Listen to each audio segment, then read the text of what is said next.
Ho, ho, ho! Feliz Natal, meu caro desenhista! É Natal no canal e é esse o presente. Hoje pretendo lhe falar sobre duas das mais importantes técnicas que venho empregando em minhas ilustrações à aguada. Para aqueles que não sabem, a pintura à aguada é aquela que utiliza esse elemento raro aqui, água, tá certo? Como diluente para tinta. Sobre os tipos de tinta, eu utilizo basicamente tinta aguache, tá certo? E tinta a aquarela. Cada um desses tipos de tinta tem características que lhes são próprias, porém gosto de empregar ambos os tipos para realizar uma mesma ilustração, como essa aqui, ó, do Papai Noel, tá certo? Mas antes de falar sobre as técnicas de cada uma em si mesmas, eu preciso que você compreenda o seguinte: para executar uma pintura é muito importante ter noções básicas de luz e sombra. É muito importante saber qual a direção da luz e qual a intensidade da luz. Aqui no caso, a luz concentra-se, origina-se dessa região aqui, acima, à esquerda, tá certo? E incide sobre o personagem, no caso sobre o Papai Noel, de uma tal maneira que toda essa área aqui, ó, será fortemente iluminada, tá certo?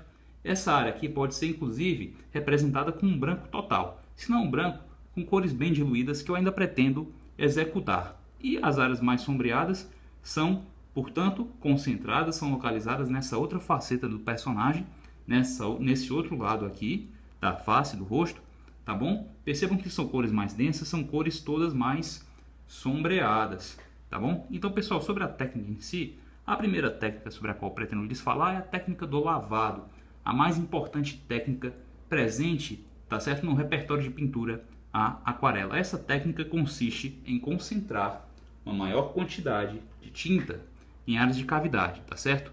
Em áreas de relevo, tudo bem? Concentra-se uma maior quantidade de tinta nessas áreas onde há uma menor incidência de luz. Então, o pincel é levado até o recipiente com água, tá certo? Com os pelos do pincel devidamente umedecidos, o que é que nós fazemos?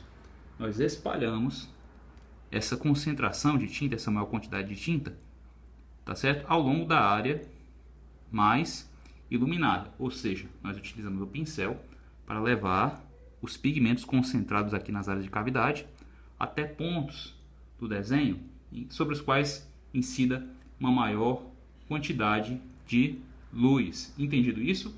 Essa é a técnica do lavado. Evidentemente, existem outras. Tanto a aquarela, tanto a pintura aquarela como a pintura guache lidam com sobreposição de camadas. E essa é a segunda técnica sobre a qual eu quero lhes falar hoje. A primeira foi o lavado, a segunda é a técnica da sobreposição. Ela pressupõe que existem várias camadas em uma pintura. Sobre uma área é realizada uma camada que pode conter o degradê, como é o caso da técnica do lavado, ou pode ser uma camada que tem uma distribuição regular de pigmentos, é portanto uma área chapada, uma área de cor contínua, tá certo? Regular. E sobre essa camada, tenha degradê ou não, seja contínua, chapada ou tenha degradê, é acrescentado uma segunda camada, uma terceira camada, tá certo? Que vai dar uma maior densidade a algumas áreas do desenho, tá certo? Vai tornar certas áreas do desenho mais encorpadas, mais densas. Isso nos permite, inclusive, realizar certas correções, tá bom? Corrigir determinadas manchas. Porém, há um limite para isso na pintura a guache e na pintura a aquarela, tá certo? Nós não podemos comparar a sobreposição de camadas na pintura a guache e aquarela com a sobreposição de camadas que vê-se na pintura a óleo, tá certo? A pintura a óleo, ela lida com múltiplas camadas, realmente muitas camadas, e não existe um limite para isso, tá bom? É a técnica da veladura, tá certo? Ou seja, em tese, podem se aplicar infinitas camadas de tinta sobre uma pintura, chegando inclusive a realizar uma pintura completamente nova. No caso da pintura a guache ou aquarela, há um limite para isso. Se nós nos excedermos na concentração de camadas, tá certo? E errarmos, nos equivocarmos na concentração, né? No equilíbrio entre quantidade de tinta e quantidade de água, tá certo? Nós podemos perder o desenho, podemos perder o papel. E cá para nós, essa é a última coisa que você, tá certo? Especialmente você que está começando, vai querer passar, pela qual você vai querer passar, tá certo? Por quê? Os papéis para aquarela são particularmente caros, certo? Onerosos. Estão entre os itens mais caros entre aqueles que são disponibilizados por lojas especializadas em materiais para desenho e pintura. Sério, se você realizar uma pesquisa, você vai conferir que eu não estou exagerando, que eu não estou me excedendo. Papel para aquarela pode ser realmente bem caro, tá certo? Eles custam bastante, mas sabe o que não custa nada? Não custa nada dar um like, tá bom? Não custa nada dar um like, tá certo? Não custa nada dar um like, como não custa nada também inscrever-se no canal, isto é, se você deseja aprender a desenhar. É porque é Natal, professor? Não, não é porque é Natal. Você vai se inscrever no canal para aprender mais sobre desenho, para ouvir falar sobre desenho, se esse for realmente seu interesse, tá bom? Então vamos lá. Olha só essa área aqui, essa área em branco. Ela já tem uma determinada quantidade de tinta aqui que está algo seca, portanto eu não posso espalhar da mesma forma que eu faria se ela tivesse mais umedecida. Vou acrescentar um pouco mais de tinta nessa área mais sombreada.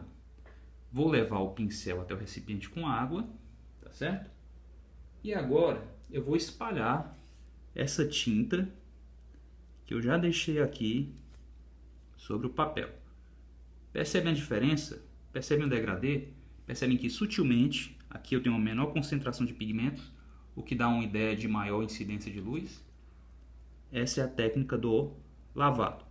Uma vez que essa camada está seca, né, ou ainda que ela esteja algo umedecida, eu posso acrescentar assim sobre ela mais tinta, no caso, realizando a tal da sobreposição. Tá bom? Eu estou sempre relacionando essas técnicas, tá certo? Para obter efeitos variados de representação de relevo. Para você que me escutou até aqui, para você que teve a paciência de me ouvir falar, fazer o merchan do canal, tá certo? Eu vou por fim mencionar uma técnica bônus, tá certo? Que não é uma técnica de pintura propriamente dita, é uma técnica de composição, mas sobre a qual você merece ouvir, tá certo? É assim que funciona. Para aqueles que me acompanham até o fim do vídeo, técnica extra. Percebem que tanto esse personagem aqui, tanto esse estudo aqui, isso é um estudo, gente, isso é só um estudo, tá? Como esse aqui, eles têm um certo relevo, eles têm uma certa profundidade, apesar da pintura estar sendo feita de uma forma assim, sem muita precisão, né? É um estudo, é um sketch, mas percebem que existe um certo relevo? Isso se dá, gente, pelo contraste. Eu contrastei diferentes planos da pintura, diferentes áreas da pintura, tá certo? Essa frente aqui do personagem, essa lateral do personagem, o gorro e o fundo, tá certo? Eu contrastei isso aqui não só no desenho, eu contrastei isso aqui também, ó, com diferentes cores e diferentes tons. Cada plano tem um tom, tá certo? Alguns são mais claros, outros são mediais, e existem planos bem escuros como o fundo.